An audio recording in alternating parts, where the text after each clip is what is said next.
Bem, a reflexão dessa noite a gente vai falar sobre o espírita do bem. Há algum tempo atrás nós tivemos uma reflexão sobre praticando o bem. A gente estava falando da prática do bem. Hoje a gente vai falar o que é o espírita do bem. Então, o que é ser o espírita do bem dentro da doutrina espírita? Então, a gente vai refletir sobre isso, sobre o que a gente pode estar vendo, refletindo e colocando em prática ao sair daqui. Então, essa é a ideia do tema de hoje. Sempre, como sempre, vamos começar a refletir com algumas questões. A primeira: você se considera uma pessoa de bem? Você se considera uma pessoa de bem? E de bem consigo mesmo? De bem com a vida? De bem com tudo? De bem com os outros? Como você se considera nesse quesito de bem? Então, você se considera uma pessoa de bem? Segunda pergunta: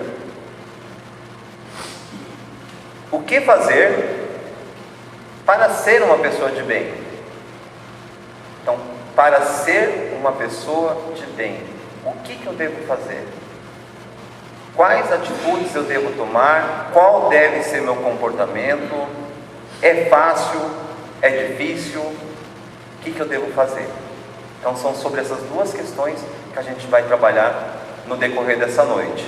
Sobre se você se considera uma pessoa de bem e o que fazer para ser uma pessoa de bem. Primeiro, eu trouxe um texto de um site chamado Canoro, um blog, que ele trouxe um texto bem interessante. Primeiro vamos falar sobre o que é espírita. Então, o que é ser espírita? Já tivemos até uma reflexão sobre esse assunto, o ser espírita. E ele traz para a gente: uma pessoa espírita é aquela que conhece de cor e salteado toda a teoria sobre o espiritismo. Aí ele faz uma pergunta, correto? Não é uma afirmação, tá? Uma afirmação seria: todo espírita é aquele que conhece de cor e salteado toda a teoria sobre o espiritismo. É correto? Bem, ele afirma que não é bem por aí. Não é bem isso todo da verdade. Conhecer a doutrina espírita desde o seu surgimento na França, através do fundador Allan Kardec, é, sem dúvida nenhuma, essencial para sermos espíritas, já que nos ajuda a entender os pilares que darão a base à doutrina e os ensinamentos trazidos pelos guias espirituais. Mas conhecer a teoria e conseguir aplicá-la no nosso cotidiano é ser fundamentalmente o que é uma pessoa espírita. Então, não basta eu só ter conhecimento teórico, ler as 5 obras de Kardec, ler o que antecede o que é o espiritismo, depois ler obras póstumas e falar: nossa, já sou doutorado em espiritismo porque li todas as obras de Kardec. E aqui ele traz para a gente, é uma base. Depois tem umas obras complementares, mas só isso adianta eu dizer que eu sou espírita só porque eu conheço a base teórica, a base filosófica, científica e religiosa da coisa? Não basta só isso. E aí ele complementa de outra forma: ser espírita está muito mais relacionado às nossas ações do que às nossas crenças. Allan Kardec chegou a dizer que o verdadeiro espírita não necessita dizer absolutamente nada sobre suas crenças e ideologias. O verdadeiro espírita se mostra através das suas atitudes e do bom exemplo.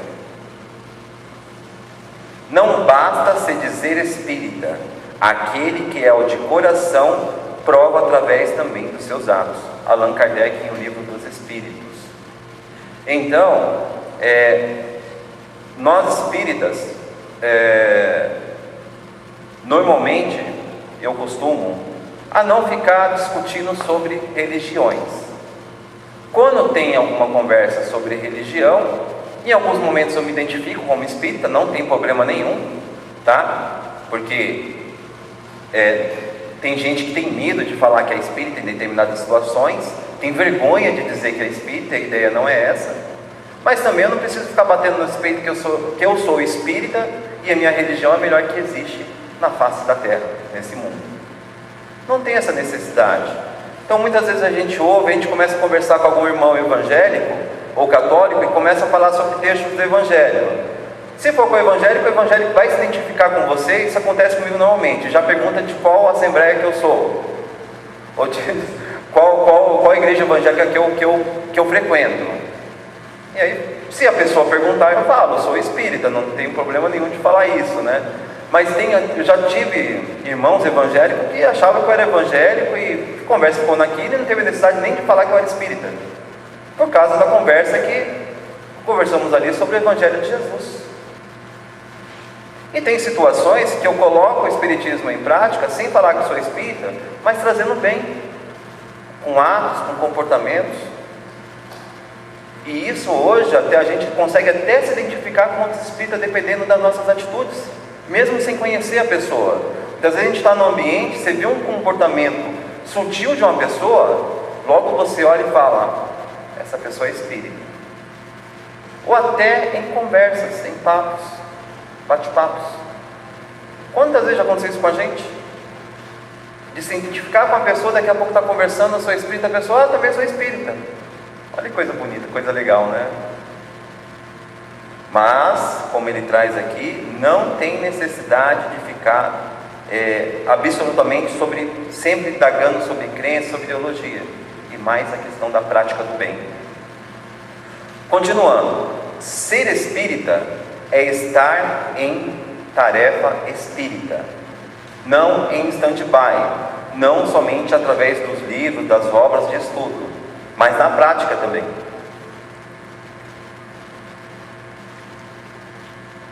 E aqui ele traz para a gente, entre o que o Espiritismo prega, está o trabalho no bem.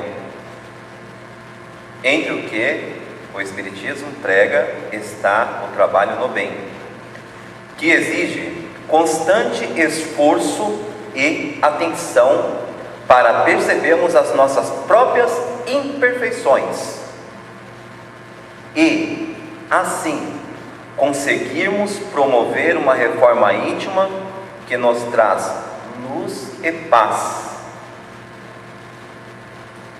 O trabalho no bem, de acordo com os ensinamentos do Evangelho segundo o Espiritismo, é procurar agir com amor e altruísmo, a fim de trabalharmos em nós mesmos alguns aspectos, com afabilidade e a doçura. A benevolência para com semelhantes, fruto do amor ao próximo, produz a afabilidade e a doçura, que são a sua manifestação. Aquele cuja a afabilidade e a doçura não são fingidas, jamais se desmente.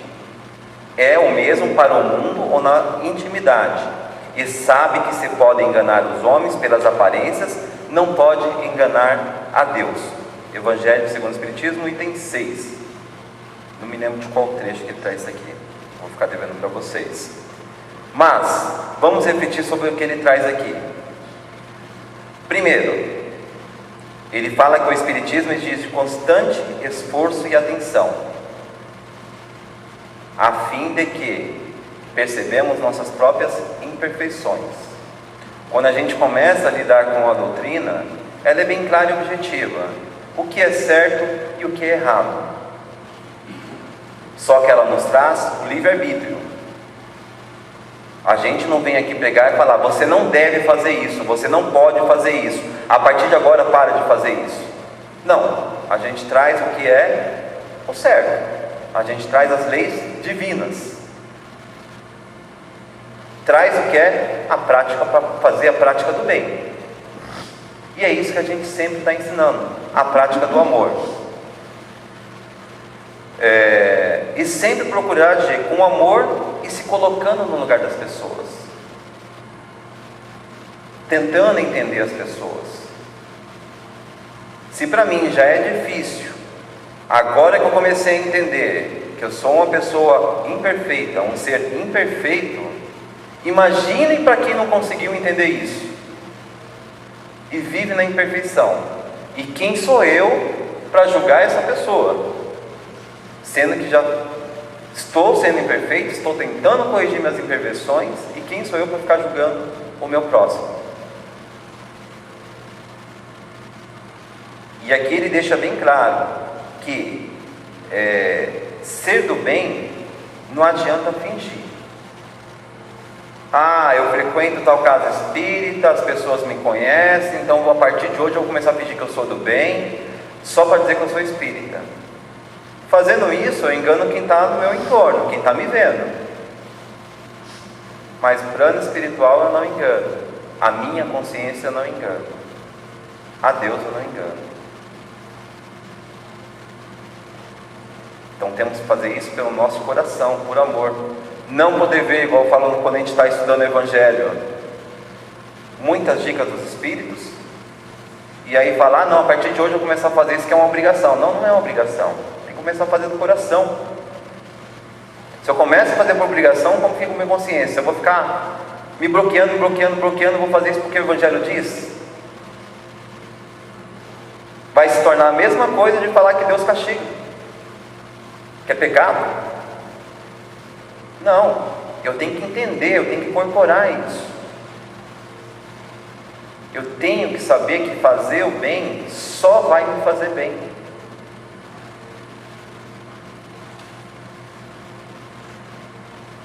E aí, mas afinal, o que é o bem? E aí uma frase do dicionário que fala: bem, o que causa alegria e felicidade. Desejar o bem, pessoa de quem se gosta muito, ela sempre foi o meu bem. E refletindo, é um trecho bem curto, mas olha o que diz no começo: bem é o que causa alegria e felicidade. Nós temos que evitar as vicissitudes da vida, mas as vicissitudes que nos causam mal, que nos traz problema à saúde. Por exemplo, o álcool, o cigarro, drogas e outros vícios a mais. Mas tem uma prática de um vício que, se a gente começar a fazer, a ter ele, vai fazer muito bem para a gente, que é o vício do bem.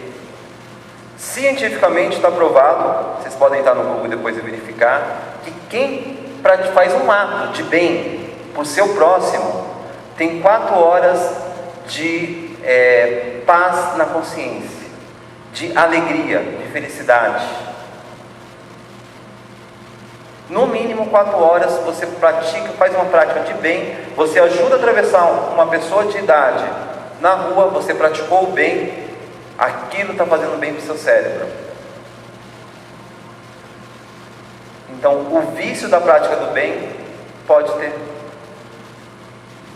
Só basta a gente começar a praticar, para sempre estar fazendo bem. E para que isso? É o nosso grande desafio, a evolução, chegar no topo. Por que chegar no topo? Eu pulei o slide, depois eu retorno.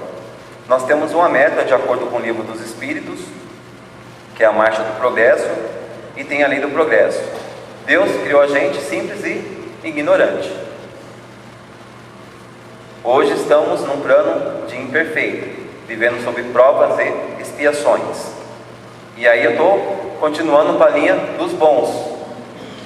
Já estou conseguindo me regenerar, até chegar no patamar de puros e perfeitos.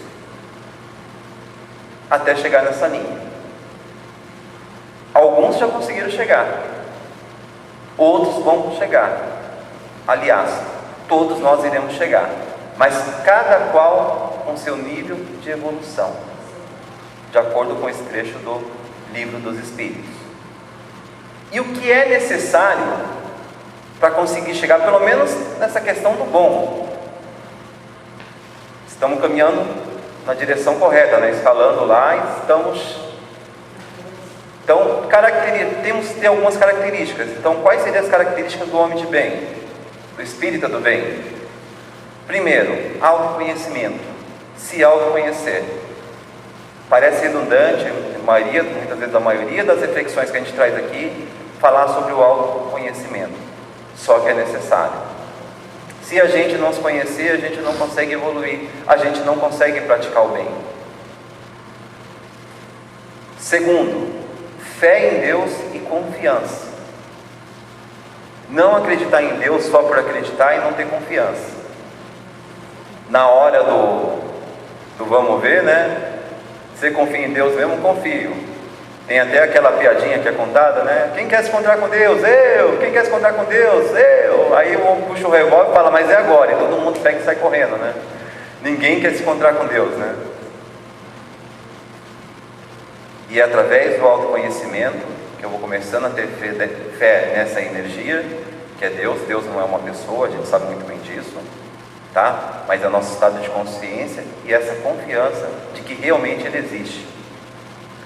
Esperança, resignação, beneficência para com todos, ser solidário,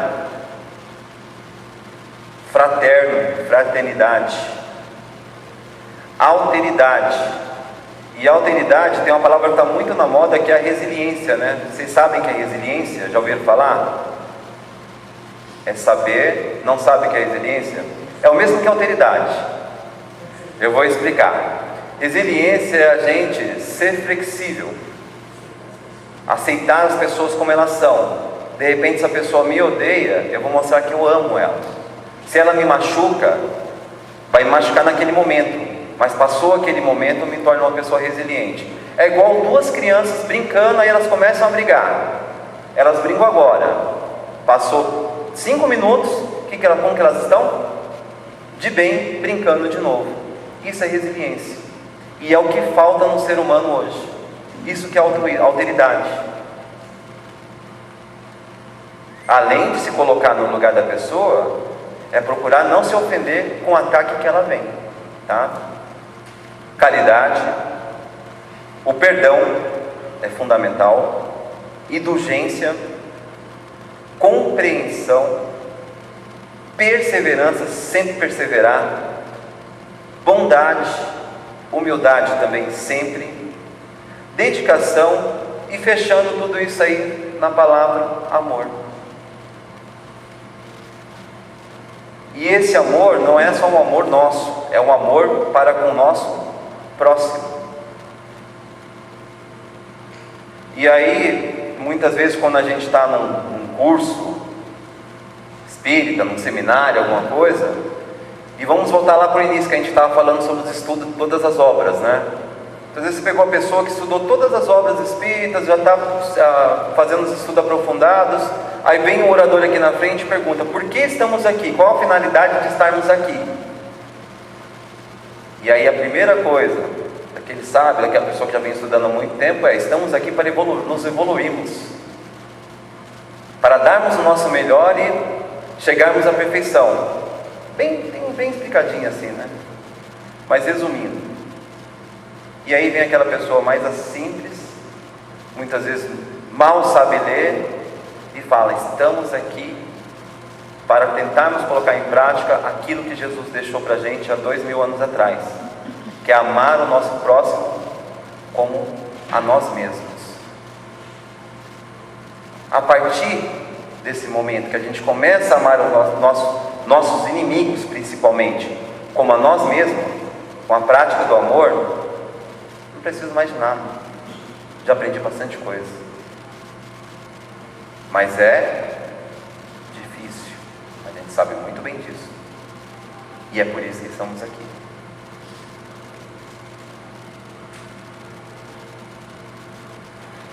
Voltando para o conhecimento de si mesmo, então, interrogue a consciência sobre os seus próprios atos, e isso é necessário porque Santo Agostinho já nos traz no Livro dos Espíritos, na questão 919A, é um texto longo, e aqui foi só dividido em trechos só para a gente rememorar.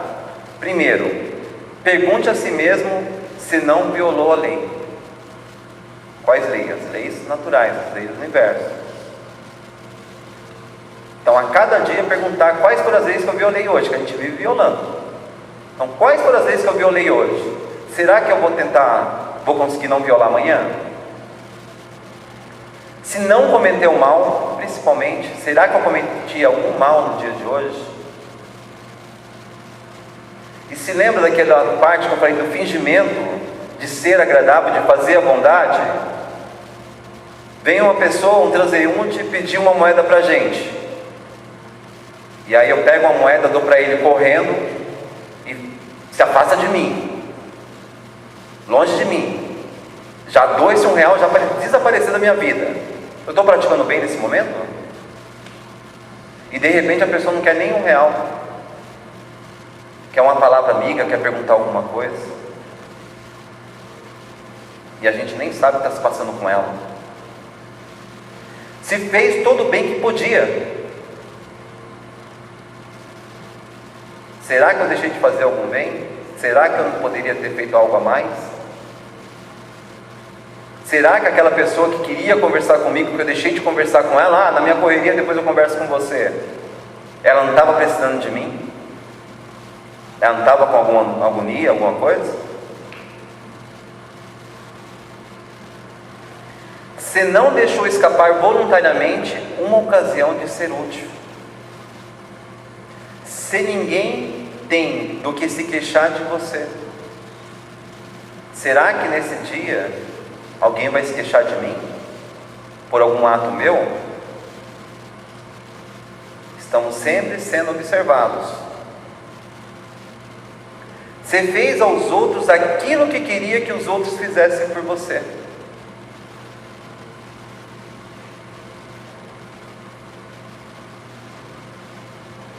E sempre retribuir o mal com o bem. De que modo? De que forma podemos amar os nossos inimigos? Acabei de falar, a gente tem que refletir muito sobre isso aí.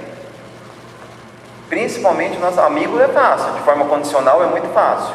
E a forma incondicional?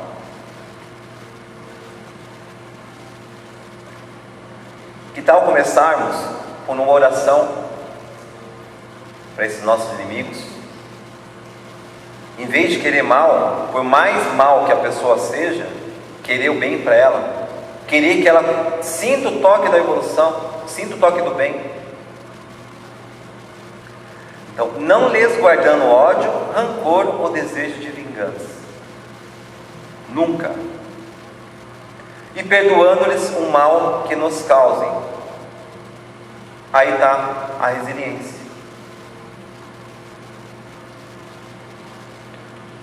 Posso conviver com a pessoa, de repente não deu certo, ela me traiu, me deu um golpe baixo, e aí eu não quero mais contato com essa pessoa. Posso, sem problema algum. O que eu não posso? Guardar ódio, rancor ou desejo de vingança. Pelo contrário, desejar muito bem para aquela pessoa. Não é necessário mais viver com aquela pessoa, mas também não é necessário ficar guardando ódio e rancor. E perdoar sempre. Praticar a beneficência no cotidiano. De quando a quando troquemos os grandes conceitos da caridade pelos atos miúdos que lhe confirmem a existência. Simples ato de atravessar a pessoa na cadeira de roda. Primeiro, perguntar se a pessoa deseja ajuda. Um deficiente visual. Em São Paulo aqui é pequeno, lugar pequeno, todo mundo se conhece, então você já sabe quando você precisa ajudar uma pessoa ou não, né? Principalmente quando vai atravessar a rua, né? Mas em São Paulo, naquele movimento, tem pessoas que param e ficam uma hora parada ali na faixa com medo de atravessar e o carro vem atropelar. E aí também não adianta eu chegar lá, pegar no braço da pessoa e falar, vamos lá que eu te ajudo. Não. Ser educado, perguntar se a pessoa deseja ajuda ou não. Se a pessoa deseja ajuda, você vai ajudar. Seja na cadeira de roda, seja uma pessoa de idade, uma deficiente visual ou pessoa de idade também para atravessar a rua, não apenas os fatos de elevado alcance e os gestos heróicos dignos da imprensa. Também não preciso ficar tirando selfie que estou ajudando uma pessoa hoje. A beneficência sempre tem que ser no nosso dia a dia. E aqui trouxe até a imagem da capa do seu livro, né? Estava com o nome do livro até agora, não. A solução sim. Foi? A solução sim. A solução sim. É uma prática da beneficência sempre, gente. Sempre que puder.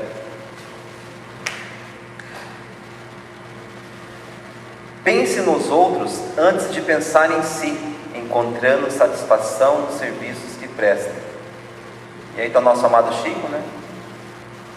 Fazendo assistência e ato de solidariedade. Quantas vezes esse homem pensou nos outros?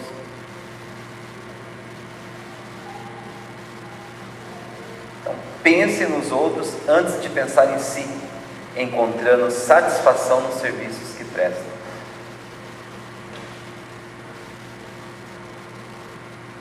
E quando a gente começa a colocar essa prática, tem a prática da autossobrevivência, né? Vai acontecer um acidente, vai acontecer alguma coisa. Primeira coisa, se eu pratico bem, eu vou querer o bem-estar de quem está em minha volta. Então eu vou arrumar um jeito de tentar me salvar, lógico, me defender, mas ajudar os outros que estão à minha volta. Não ser o primeiro a sair correndo daqui, né? E deixar todo mundo para trás.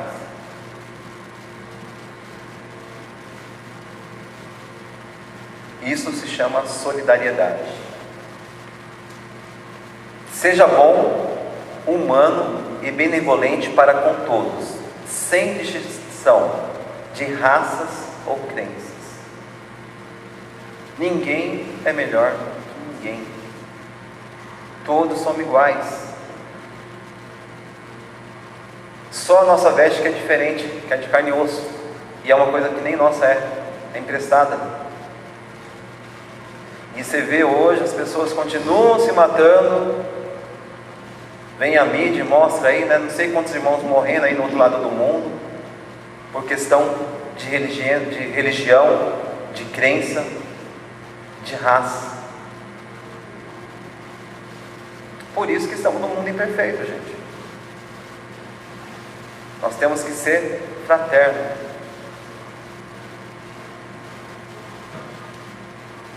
A caridade, que consiste na esmola dada aos pobres, é mais fácil de todas.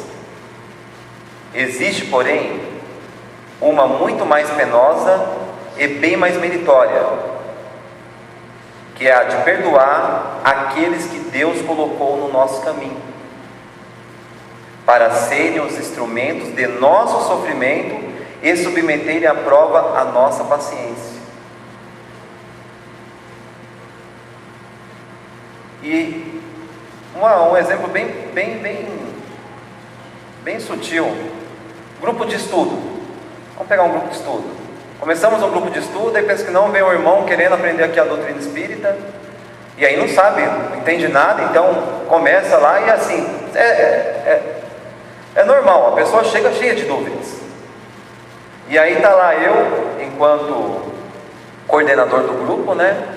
E aí, irmãos, vamos falar sobre o que é o Espiritismo. Aí a pessoa vem, mas Espiritismo existe mesmo? É sobre isso que a gente vai tratar agora. Então, o Espiritismo, escuta, mas eu vou ser espírita mesmo? Aí você já começa, ai meu Deus, vou ter dor de cabeça. E em nenhum momento vai passar na minha cabeça que aquele irmão está sendo colocado à prova para mim. Aí onde vai estar a minha paciência? Onde vai estar a minha solidariedade? E ainda tem irmãos que falam, tomara que não volte nunca mais. Faça igual alguns, né? Vem no primeiro dia, segundo e depois nunca mais volta, né? E aí que alívio, né? E muitas vezes a gente nem sabe porque aquela pessoa deixou de voltar. E aí quando partimos para o plano, quando chega lá, olha, eu era coordenador do grupo de estudo. Falei tudo sobre o que é o Espiritismo, tudo mais. E aí fala assim, aquele irmão que foi na sua casa e você teve ódio dele, que você desejou que ele não retornasse mais à sua casa. Aí o bicho pega, né? Então é a de perdoar aqueles com quem Deus colocou no nosso caminho. Sempre se lembrar disso, principalmente com pessoas difíceis no nosso dia a dia. Aprenda agora, porque senão virão outras vidas e essa pessoa vai, se for destino, vai vir como pai, vai vir como mãe, vai vir como namorado, vai vir como irmão, que seja. Então aprenda a amar agora, aprenda a perdoar agora. Mas não só para ficar livre, aprender de verdade, tá? Perdoe e esqueça todas as ofensas, não alimentando ódio, rancor ou desejo de vingança. O perdão e a resiliência. Não evidencie os defeitos alheios e procure sempre o bem que possa atenuar o mal, a compreensão. Por mais que a pessoa pisou na bola comigo, por mais que a pessoa tenha me traído, por mais que ela tenha me ferido, me machucado, me dando prejuízo financeiro, que seja, não há necessidade de sair por aí afora ou em Facebook apontando os erros dos outros, ou falando para todo mundo: olha, fez isso, fez aquilo, me traiu, me roubou. Não, fulano pisou na bola comigo, nos desentendemos, foi cada um do seu lado. Que Deus o tenha, que ele tenha boa sorte na vida, que ele consiga progredir, e eu vou seguir o meu caminho. Mas não há necessidade de ficar atenuando o mal. Há necessidade sim de compreender, de compreensão.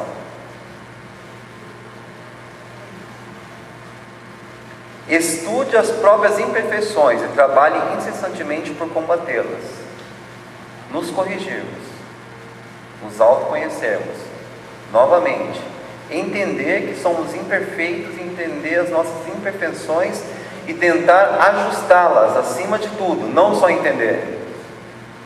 Não só falar assim: o Espiritismo me ensinou que eu venho em várias vidas, eu reencarno para tentar ajustar algo que eu fui imperfeito em outras.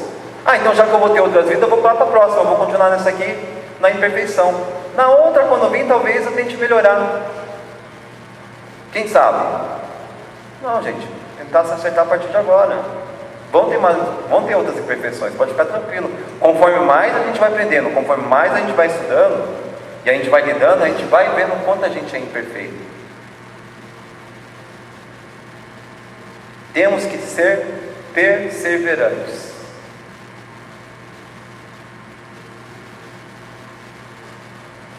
Não se envaideça pela riqueza ou vantagens pessoais, sabedor de que são tudo empréstimo, nada é nosso.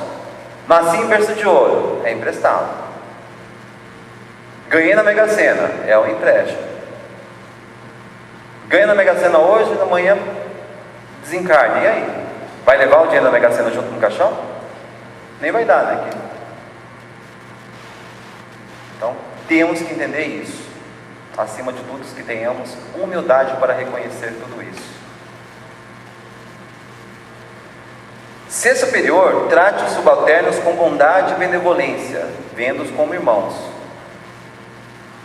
Então, se eu estou no nível hierárquico superior, trate os subordinados sempre com bondade e benevolência, não com arrogância, com discriminação, com preconceito, de achar que eu sou melhor que todos. Eu estudei, eu cheguei onde estou, e eu mereço estar aqui e tenho que ofender vocês. Ser subordinado, compreenda seus deveres e se empenhe em cumpri-los de bom grado. A dedicação. Eu posso ser um funcionário de limpeza, mas que eu limpe bem, que eu faça um bom serviço e que faça por amor. Então, se eu tenho que limpar as coisas, eu vou limpar bem limpo e faço aquilo porque eu gosto de fazer, não por obrigação, porque vai me dar uns reais a mais. E sempre agradeça por isso, por esse momento. Finalmente, respeite todos os direitos que aos seus semelhantes dão as leis da natureza, o amor. Respeite todos os direitos que aos seus semelhantes dão as leis da natureza. Desse jeito eu pratico o amor, acima de tudo. Estas não são todas as qualidades de homem de bem, mas quem se esforçar para possuí-la estará mais próximo das demais. E aqui eu trago algumas personalidades, alguns espíritas do bem, né? Que nos trouxeram ensinamento, que serve como exemplo. Se eles chegaram, volto a repetir, a gente também pode chegar. A escala, ela é grande, os desafios são muito grandes, mas nada nos impede de chegar onde eles chegaram. Cabe a gente. Paz para todos nós. Muito obrigado.